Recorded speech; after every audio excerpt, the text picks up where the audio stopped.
Right? Yeah. Almost $60,000. They're trying to raise $3,500 and they've raised almost 20 times that amount. That's awesome. So that's cool what they're doing with the extra money too. Whatever's surplus Yes. they're going to Yes. use to buy bulletproof Best vests and time. stuff. That's awesome.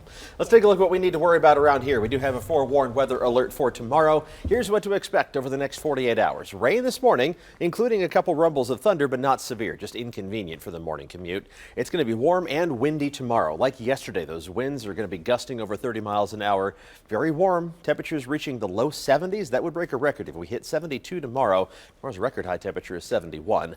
Then thunderstorms move in late Tuesday, tomorrow afternoon and evening, packing a severe weather threat if they develop in time to tap into the right environment for severe weather. Damaging straight line winds and isolated tornadoes are going to be a possibility across the midstate in that time frame.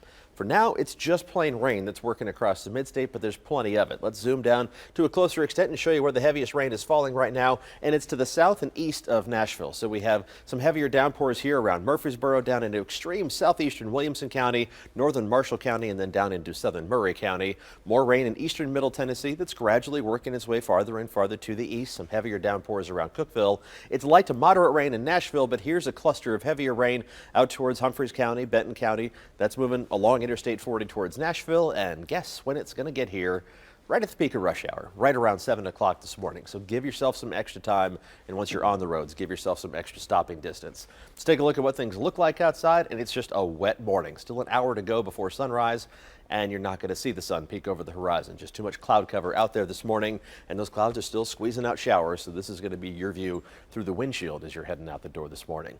Temperatures are all over the place. It's a cold front that's driving this, the dividing line between warm air ahead of it and cool air behind it. So you go from 45 in Murray and Paris to 62 degrees in Murfreesboro, but that cooler air is going to be winning the battle, pushing the warm air farther off to the southeast, at least temporarily. The warm air with record-setting high temperatures tomorrow obviously is going to be back in place as that front kind of wobbles back and forth. Heaviest rain will gradually get pushed farther to the east and southeast, but still some isolated showers possible as we head through the afternoon in the southern half of the midstate, and the cloud cover is going to be tough to shake.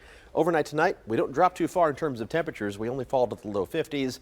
Then that rapid warm up tomorrow. But the warmer air contains some moisture, so isolated showers possible here and there during the day tomorrow. Here's the main event developing along the Mississippi River by early tomorrow afternoon, and those storms are anticipated to intensify as they move towards the Tennessee River by late tomorrow afternoon and into tomorrow evening. The radar simulation, these computer models are never perfect with how they depict exactly where the storms are going to be.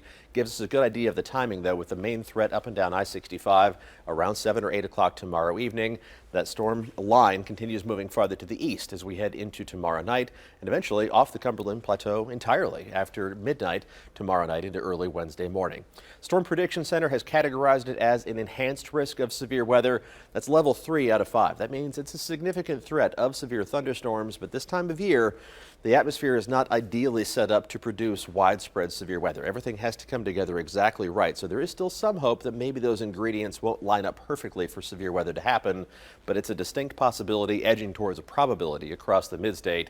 Damaging straight line winds, the main threat. Isolated tornadoes also going to be a concern, so we'll be here keeping an eye on things, and we'll keep you updated here, online, on Facebook and Twitter, and I'll have a forewarned blog post up later on this morning to run down the specific threats as well. Once that system moves through, back to kind of normal temperatures as we head through the rest of the work week and into the weekend. The weekend itself is looking pretty nice with temperatures in the mid to upper 50s Saturday and Sunday. Do want to say a quick